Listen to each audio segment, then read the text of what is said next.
श्री शिवाय नमस्तुभ्यम। हर हर महादेव भक्तों, आइए आज नवरात्र के 7वें दिन देवी दुर्गा जी की 7वीं शक्ति माँ कालरात्रि जी की महिमा के वर्णन के साथ आगे बढ़ते हैं। जय माता की। माता कालरात्रि जी का रूप भयंकर और उग्र है, परंतु वे अपने भक्तों को सदैव अभय और कल्याण प्रदान करती हैं। इनकी पूजा से सभी प्रकार के भूत प्रेत, तांत्रिक बाधाएं, भय और कष्ट दूर हो जाते हैं। इन्हें शुभम करोति कालरात्रि भी कहा जाता है, अर्थात जो अंधकार में भी शुभ और कल्याण देने वाली हैं।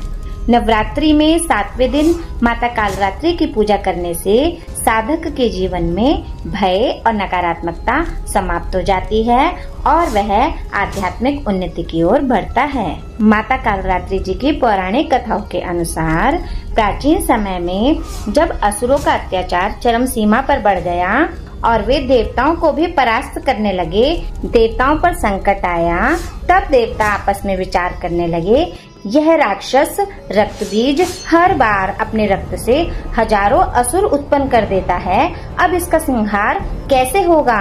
हम सब हार चुके हैं, केवल माँ आदिशक्ति ही हमारी रक्षा कर सकती है।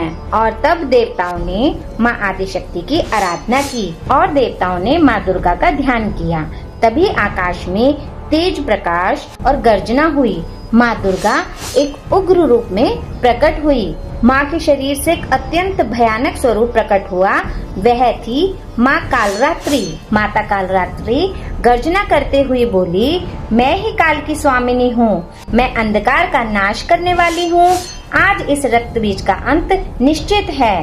तब रक्त बीज ने अहंकार से कहा, हा हा, मुझे मारना तो आसान है, पर मेरे रक्त से असंख्य दैत्य उत्पन्न होंगे, कौन रोकेगा उन्हें? रक्त बीज को वरदान प्राप्त था कि उसके शरीर से गिरने वाला हर रक्त कण नया असुर बन जाता।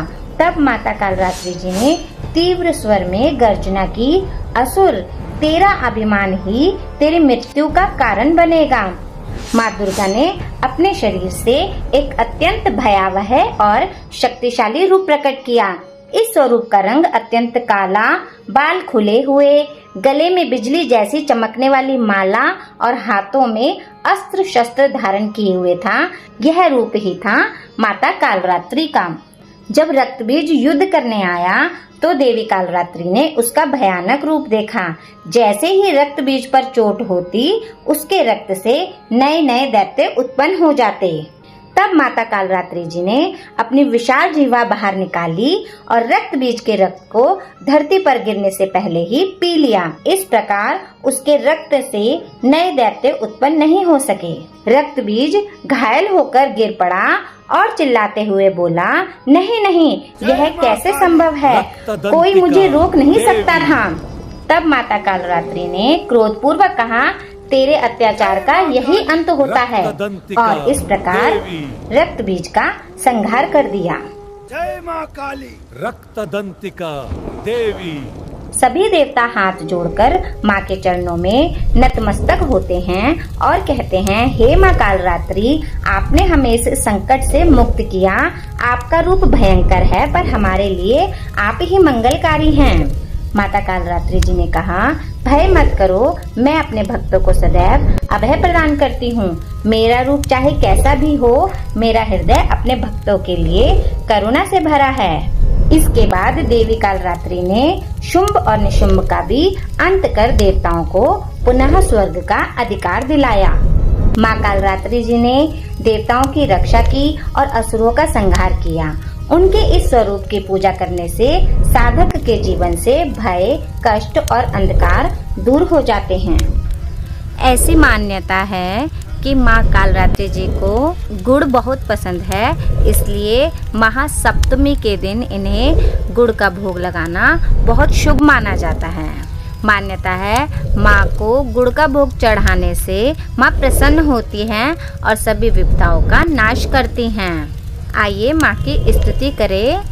या देवी सर्वभूतेषु माँ कालरात्रि रूपेण संस्थिता, नमस्तस्यै नमस्तस्यै नमस्तस्यै नमो नमः। इस स्तुति का अर्थ है, हे माँ कालरात्रि, आप सर्वत्र विराजमान और कालरात्रि के रूप में प्रसिद्ध अम्बे माँ, आपको मेरा बारंबार प्रणाम है।